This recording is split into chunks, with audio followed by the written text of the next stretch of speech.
வணக்கம். தந்தையின் பாட்காஸ்ட் செய்திகளை வாசிப்பது அஞ்சலி. முதலில் தலைப்புச் செய்திகள்.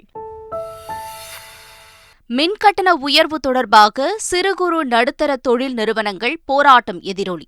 தொழில் நிறுவன பிரதிநிதிகளுடன் அமைச்சர் தாமு அன்பரசன் இன்று பேச்சுவார்த்தை.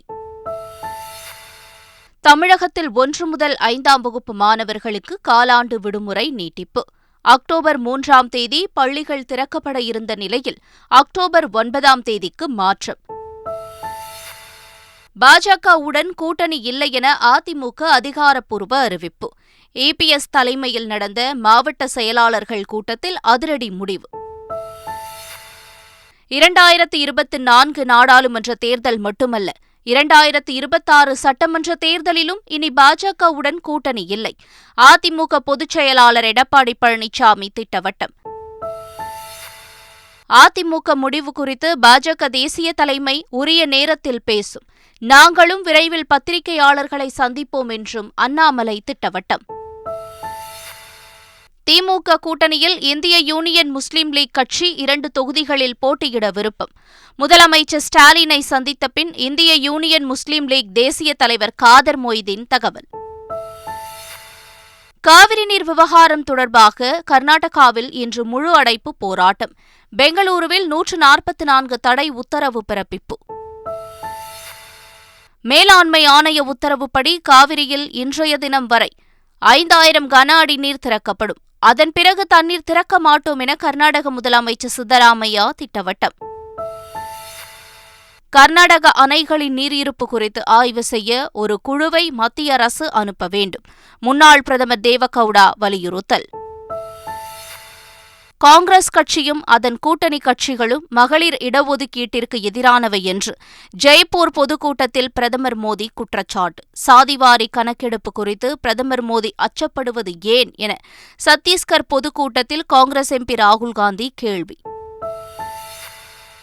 வகுப்பு வசதிகள் கொண்ட சிறைக்கு மாற்றும்படி இம்ரான்கான் தரப்பில் தொடரப்பட்ட வழக்கு. ராவல்பிண்டியில் உள்ள அடியாலா சிறைக்கு மாற்ற இஸ்லாமாபாத் உயர்நீதிமன்றம் உத்தரவு. ஆசிய போட்டியின் மகளிர் T20 கிரிக்கெட்டில் தங்கம் வென்றது இந்தியா. இறுதிப் போட்டியில் இலங்கையை வீழ்த்தி இந்திய மகளிர் அணி அபாரம். ஆசிய விளையாட்டுப் போட்டியின் 2ஆம் நாளில் 2 தங்கம் 4 வெண்கலப் பதக்கங்களை வென்றது இந்தியா. பதக்கப் பட்டியலில் 6வது இடத்திற்கு முன்னேற்றம். இனி விரிவான செய்திகள். மின்கட்டண உயர்வு தொடர்பாக கதவடைப்பு போராட்டத்தில் ஈடுபட்டுள்ள சிறு குறு நடுத்தர தொழில் நிறுவன பிரதிநிதிகளுடன் அமைச்சர் தாமு அன்பரசன் இன்று பேச்சுவார்த்தை நடத்தவுள்ளார். சென்னை கிண்டியில் உள்ள சிட்கோ வளாகத்தில் இன்று மாலை இந்த பேச்சுவார்த்தை நடக்கிறது. இதில் சுமூக முடிவு எட்டப்பட்டால் மின்கட்டணம் மாற்றியமைக்கப்படும் என்று கூறப்படுகிறது. தமிழகத்தில் 1 முதல் 5ஆம் வகுப்பு மாணவர்களுக்கு காலாண்டு விடுமுறை நீட்டிக்கப்பட்டுள்ளது. அக்டோபர் 3ஆம் தேதி பள்ளிகள் திறக்கப்பட இருந்த நிலையில் அக்டோபர் 9ஆம் தேதிக்கு மாற்றம் செய்யப்பட்டுள்ளது. அதே நேரம் 6 முதல் 8ஆம் வகுப்பு மாணவர்களுக்கு ஏற்கனவே அறிவித்தபடி அக்டோபர் 3ஆம் தேதி பள்ளிகள் திறக்கப்படும் என்று அறிவிக்கப்பட்டுள்ளது. தேசிய ஜனநாயக கூட்டணியிலிருந்து விலகுவதாகவும் பாஜகவுடன் கூட்டணி இல்லை என்றும் அதிமுக அதிகாரப்பூர்வமாக அறிவித்துள்ளது. அதிமுக பாஜக கூட்டணியில் குழப்பம் நிலவி வந்த நிலையில் அதிமுக பொதுச் செயலாளர் எடப்பாடி பழனிசாமி தலைமையில் மாவட்ட செயலாளர்கள், சட்டமன்ற, நாடாளுமன்ற தலைமை நிர்வாகிகளின் அவசர ஆலோசனைக் கூட்டம் சென்னையில் நடைபெற்றது.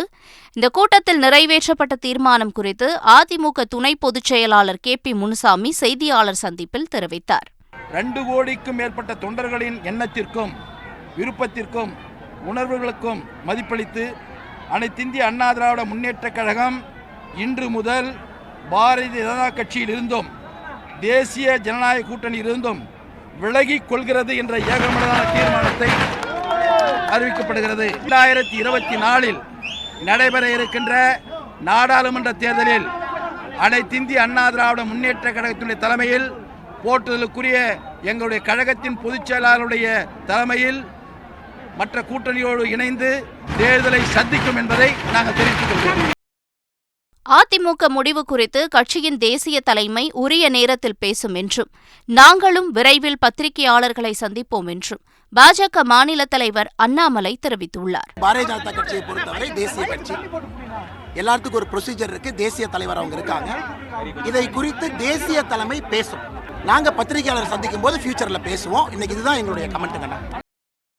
அதிமுக மாவட்ட செயலாளர்கள் கூட்டத்தில் பேசிய அக்கட்சியின் பொதுச் செயலாளர் எடப்பாடி பழனிசாமி, கூட்டணி முறிவால் எந்த பிரச்சினை வந்தாலும் சந்திக்க தயார் என்று கூறியுள்ளார். 2024 தேர்தல் மட்டுமல்ல, 2026 சட்டமன்ற தேர்தலிலும் இனி பாஜகவுடன் கூட்டணியே இல்லை என்றும் அவர் உறுதிபட தெரிவித்தார். நாடாளுமன்ற தேர்தலில் அதிமுக தலைமையில் கூட்டணி அமைப்போம் என்றும் தெரிவித்த எடப்பாடி பழனிசாமி, பூத் கமிட்டி அமைக்கும் பணிகளை விரைவுபடுத்த வேண்டும் என்று மாவட்ட செயலாளர்களுக்கு அறிவுறுத்தினார். இதனிடையே அதிமுகவின் இந்த அதிரடி முடிவுக்கு வரவேற்பு தெரிவித்து கட்சியினர் பட்டாசு வெடித்து கொண்டாடினர். பாஜக இல்லை என்றால் தமிழகத்தில் அதிமுகவே இல்லை என்று பாஜக மூத்த தலைவர் ராஜா தெரிவித்துள்ளார். பிஜேபி இல்லைன்னா இன்னைக்கு இருக்கிற அதிமுக கட்சியே கிடையாது. ரொம்ப பெரிய சாதனை பண்ணிட்டோம்னு நினச்சிக்க வேண்டாம். Time will tell. நாளைக்கு நடக்க போகிற தேர்தல் பாராளுமன்றத்துக்கானது. மாநிலத்தில் ஆளுங்கட்சியாக திமுக இருக்குது, மத்தியில் ஆளுங்கட்சியாக பிஜேபி இருக்குது, ஹரி சைடு எம்கே. அதனால் முடிந்ததுன்னா அதிமுக இன்றோடு முடிந்தது, அப்படித்தான் எடுத்துக்க முடியும். நந்தவனத்தில் ஒரு ஆண்டிய 4வது மாதமாய் குயவனை வண்டி கொண்டு வந்தாண்டி தோண்டி இபிஎஸ் அதை போட்டு உடைத்தாண்டி அப்படின்னு பேசுகிற மாதிரியா இன்னைக்கு இருக்குது. They will realise later on. ADMK இது பற்றி அவர்கள் தே வில் ரூ ஃபார் தேர் ஆக்ஷன்ஸ். அது நடக்கும். நாடாளுமன்ற தேர்தலுக்கான கூட்டணி தொகுதி பங்கீடு தொடர்பாக இந்திய யூனியன் முஸ்லீம் லீக் கட்சி திமுகவுடன் பேச்சுவார்த்தை நடத்தியுள்ளது. இந்திய யூனியன் முஸ்லீம் லீக் கட்சியின் தேசிய தலைவர் காதர் மொய்தீன், நவாஸ்கனி எம்பி, முன்னாள் எம்எல்ஏ அபுபக்கர் ஆகியோர் திமுக பொதுச் செயலாளர் துரைமுருகனை சென்னை அண்ணா அறிவாலயத்தில் சந்தித்து பேசினர். அப்போது நாடாளுமன்ற தேர்தல் பணி தொடர்பாகவும் கூட்டணி தொகுதி பங்கீடு தொடர்பாகவும் பேச்சுவார்த்தை நடத்தினர். நவம்பர் 2வது வாரத்தில் நடைபெறும் முஸ்லிம் அமைப்பின் மாநாட்டிற்கும் அவர்கள் திமுகவிற்கு அழைப்பு விடுத்தனர். காங்கிரஸ் கட்சியும் அதன் கூட்டணி கட்சிகளும் மகளிர் இடஒதுக்கீட்டிற்கு எதிரானவை என்று பிரதமர் மோடி பேசியுள்ளார். ராஜஸ்தான் மாநிலம் ஜெய்ப்பூரில் நடைபெற்ற பொதுக்கூட்டத்தில் கலந்து கொண்டு உரையாற்றிய அவர், ராஜஸ்தானில் காங்கிரஸ் கட்சியின் ஊழல் நிறைந்த தவறான நிர்வாகத்திற்கு விடை கொடுக்க மக்கள் முடிவு செய்துவிட்டதாக கூறினார். இதேபோல மத்திய பிரதேச மாநிலம் போபாலில் நடைபெற்ற பொதுக்கூட்டத்தில் பேசிய பிரதமர் மோடி, காங்கிரஸ் கட்சியால் இந்தியாவின் வளர்ச்சியை ஜீரணிக்க முடியவில்லை என்று விமர்சித்தார். சாதிவாரி கணக்கெடுப்பு குறித்து பிரதமர் மோடி அச்சப்படுவது ஏன் என காங்கிரஸ் எம்பி ராகுல்காந்தி கேள்வி எழுப்பியுள்ளார். சத்தீஸ்கர் மாநிலம் பிலாஸ்பூர் மாவட்டத்தில் நடைபெற்ற நிகழ்ச்சியில் உரையாற்றிய அவர், சாதிவாரி கணக்கெடுப்பு என்பது நாட்டின் எக்ஸ்ரே போன்றது என்றார்.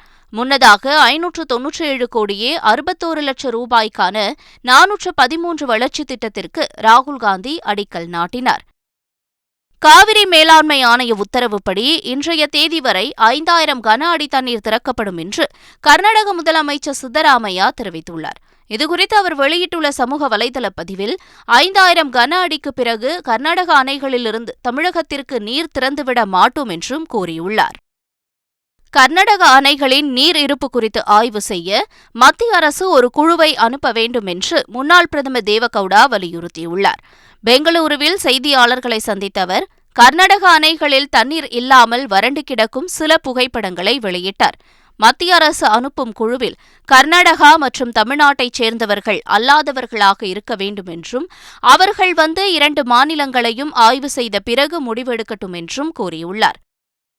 தமிழகத்திற்கு காவிரியில் தண்ணீர் திறக்க எதிர்ப்பு தெரிவித்து கர்நாடகாவில் இன்று முழு அடைப்பு போராட்டம் நடைபெறுகிறது.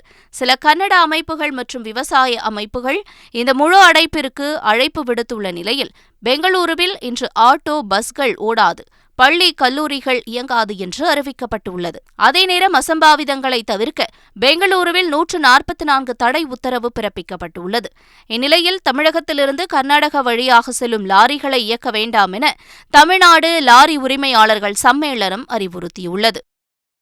சென்னையில் கார் ஓட்டுநர் ராஜ்குமார் வங்கிக் கணக்கில் 9000 கோடி ரூபாய் டெபாசிட் செய்யப்பட்ட விவகாரத்தில் வருமான வரித்துறை அலுவலகத்தில் புகார் அளிக்கப்பட்டுள்ளது. ஏற்கனவே இது தொடர்பாக சென்னை காவல் ஆணையர் அலுவலகத்தில் அவர் புகார் அளித்திருந்த நிலையில் தற்போது நுங்கம்பாக்கத்தில் உள்ள வருமான வரித்துறை அலுவலகத்தில் புகார் அளித்துள்ளார். தனது வங்கிக் கணக்கு தவறாக கையாளப்படுகிறதா என்ற சந்தேகம் எழுவதாகவும் அவர் குறிப்பிட்டுள்ளார். நீலகிரி மாவட்டத்தில் புலிகள் உயிரிழப்பு தொடர்பாக சம்பந்தப்பட்ட துறை அதிகாரிகள் விசாரணையை தொடங்கியுள்ளனர். கடந்த மாதம் 17ஆம் தேதி முதல் இந்த மாதம் 19ஆம் தேதி வரை 6 குட்டிப் புலிகள் உட்பட 10 புலிகள் உயிரிழந்திருப்பது பெரும் சர்ச்சையை ஏற்படுத்தியுள்ளது. ஊழல் வழக்கில் சிறையில் அடைக்கப்பட்டுள்ள ஆந்திர முன்னாள் முதல்வர் சந்திரபாபு நாயுடுவின் ஜாமீன் மனு இன்று விசாரணைக்கு வரவுள்ளது. அமராவதி கோர்ட்டில் இந்த மனு இன்று விசாரணைக்கு எடுத்துக் கொள்ளப்படும் நிலையில் சந்திரபாபு நாயுடுவை மேலும் 5 நாள் போலீஸ் காவலில் விசாரிக்க அனுமதி கேட்டு சிஐடி போலீசார் தாக்கல் செய்த மனுவும் விசாரணைக்கு வருகிறது. பாகிஸ்தான் முன்னாள் பிரதமர் இம்ரான்கானை வேறு சிறைக்கு மாற்ற நீதிமன்றம் உத்தரவிட்டுள்ளது. தோஷகானா ஊழல் வழக்கில் அட்டாக் சிறையில் 3 ஆண்டுகள் தண்டனை அனுபவித்து வரும் இம்ரான்கான் தரப்பில் வகுப்பு வசதிகள் கொண்ட சிறைக்கு மாற்றும்படி வழக்கு தொடுக்கப்பட்டது.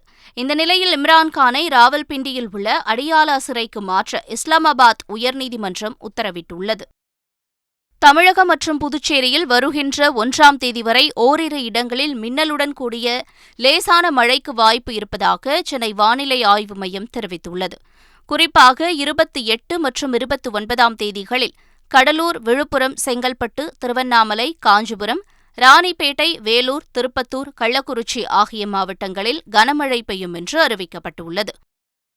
ஆசிய விளையாட்டுப் போட்டிகளின் மகளிர் இரட்டையர் டென்னிஸ் போட்டியின் காலிறுதிக்கு முந்தைய சுற்றுக்கு இந்தியாவின் கர்மன் தண்டி, ருதுஜா போஸ்லே ஜோடி முன்னேறியுள்ளது. இதேபோல ஆடவர் இரட்டையர் டென்னிஸ் போட்டியின் காலிறுதிப் போட்டிக்கு இந்தியாவின் ராம்குமார் ராமநாதன், ஷஹீத் மைனேனி ஜோடி தகுதி பெற்றுள்ளது. ஆசிய விளையாட்டுப் போட்டிகளின் மகளிர் டி20 கிரிக்கெட் தொடரில் இந்தியா தங்கப்பதக்கம் வென்று சாதனை படைத்துள்ளது. சீனாவின் ஹாங்ஸோ நகரில் நடைபெற்ற இறுதிப் போட்டியில் இலங்கை அணியை 19 ரன்கள் வித்தியாசத்தில் வீழ்த்தி தங்கப்பதக்கத்தை இந்தியா தன்வசப்படுத்தியது. இந்நிலையில் சிறப்பான ஆட்டத்தை வெளிப்படுத்தியதாக இந்திய மகளிர் கிரிக்கெட் அணிக்கு பிரதமர் நரேந்திர மோடி பாராட்டு தெரிவித்துள்ளார். ஆசிய விளையாட்டுப் போட்டியின் 2வது நாளில் 2 தங்கம், 4 வெண்கலப் பதக்கங்களை வென்றுள்ள இந்தியா பதக்கப்பட்டியலில் 6வது இடத்திற்கு முன்னேறியுள்ளது. மீண்டும் தலைப்புச் செய்திகள். மின்கட்டண உயர்வு தொடர்பாக சிறு குறு நடுத்தர தொழில் நிறுவனங்கள் போராட்டம் எதிரொலி. தொழில் நிறுவன பிரதிநிதிகளுடன் அமைச்சர் தாமு அன்பரசன் இன்று பேச்சுவார்த்தை.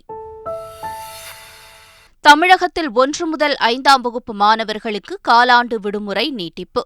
அக்டோபர் 3ஆம் தேதி பள்ளிகள் திறக்கப்பட இருந்த நிலையில் அக்டோபர் 9ஆம் தேதிக்கு மாற்றம். பாஜகவுடன் கூட்டணி இல்லை என அதிமுக அதிகாரப்பூர்வ அறிவிப்பு. இபிஎஸ் தலைமையில் நடந்த மாவட்ட செயலாளர்கள் கூட்டத்தில் அதிரடி முடிவு. 2024 நாடாளுமன்ற தேர்தல் மட்டுமல்ல, 2026 சட்டமன்ற தேர்தலிலும் இனி பாஜகவுடன் கூட்டணி இல்லை. அதிமுக பொதுச் செயலாளர் எடப்பாடி பழனிசாமி திட்டவட்டம். அதிமுக முடிவு குறித்து பாஜக தேசிய தலைமை உரிய நேரத்தில் பேசும். நாங்களும் விரைவில் பத்திரிகையாளர்களை சந்திப்போம் என்றும் அண்ணாமலை திட்டவட்டம். திமுக கூட்டணியில் இந்திய யூனியன் முஸ்லீம் லீக் கட்சி 2 தொகுதிகளில் போட்டியிட விருப்பம். முதலமைச்சர் ஸ்டாலினை சந்தித்த பின் இந்திய யூனியன் முஸ்லீம் லீக் தேசிய தலைவர் காதர் மொய்தீன் தகவல். காவிரி நீர் விவகாரம் தொடர்பாக கர்நாடகாவில் இன்று முழு அடைப்பு போராட்டம். பெங்களூருவில் 144 தடை உத்தரவு பிறப்பிப்பு. மேலாண்மை ஆணைய உத்தரவுப்படி காவிரியில் இன்றைய தினம் வரை 5000 கன அடி நீர் திறக்கப்படும். அதன் பிறகு தண்ணீர் திறக்க மாட்டோம் என கர்நாடக முதலமைச்சர் சித்தராமையா திட்டவட்டம். கர்நாடக அணைகளின் நீர் இருப்பு குறித்து ஆய்வு செய்ய ஒரு குழுவை மத்திய அரசு அனுப்ப வேண்டும். முன்னாள் பிரதமர் தேவகவுடா வலியுறுத்தல். காங்கிரஸ் கட்சியும் அதன் கூட்டணி கட்சிகளும் மகளிர் இடஒதுக்கீட்டிற்கு எதிரானவை என்று ஜெய்ப்பூர் பொதுக்கூட்டத்தில் பிரதமர் மோடி குற்றச்சாட்டு. சாதிவாரி கணக்கெடுப்பு குறித்து பிரதமர் மோடி அச்சப்படுவது ஏன் என சத்தீஸ்கர் பொதுக்கூட்டத்தில் காங்கிரஸ் எம்பி ராகுல்காந்தி கேள்வி. வகுப்பு வசதிகள் கொண்ட சிறைக்கு மாற்றும்படி இம்ரான்கான் தரப்பில் தொடரப்பட்ட வழக்கு. ராவல்பிண்டியில் உள்ள அடியாலா சிறைக்கு மாற்ற இஸ்லாமாபாத் உயர்நீதிமன்றம் உத்தரவு. ஆசிய போட்டியின் மகளிர் T20 கிரிக்கெட்டில் தங்கம் வென்றது இந்தியா. இறுதிப் போட்டியில் இலங்கையை வீழ்த்தி இந்திய மகளிர் அணி அபாரம். ஆசிய விளையாட்டுப் போட்டியின் 2ஆம் நாளில் 2 தங்கம் 4 வெண்கலப் பதக்கங்களை வென்றது இந்தியா. பதக்கப் பட்டியலில் 6வது இடத்திற்கு முன்னேற்றம். இத்துடன் தந்தையின் பாட்காஸ்ட் செய்திகள் நிறைவு பெறுகின்றன. வணக்கம்.